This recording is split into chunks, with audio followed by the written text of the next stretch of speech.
ভোগালী বিহু যোৱাৰ পিছতহে কেইদিনমান আহিলোঁ মাৰ ঘৰত থকাকৈ। তাকে মামাহঁতকো কাকে ইহঁতক দেখাবলৈ 5টামান চুঙা নপুৰাকৈ থৈ দিছিল যাতে ইহঁতে চাব পাৰে, আৰু তাকে পুৰি ইহঁতক দেখুৱালে।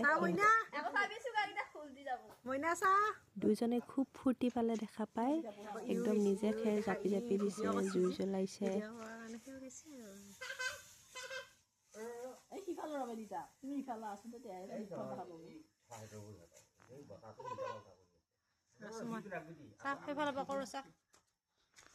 সেইকাৰণে সিও গৈছে।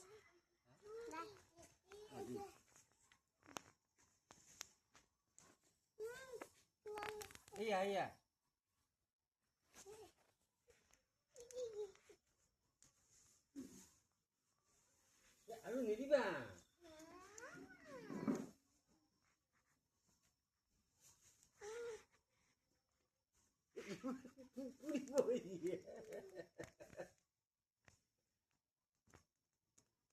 কি বাবা ইয়া কি খাবা নেকি তোমালোকে? খাম বুলি কোৱা।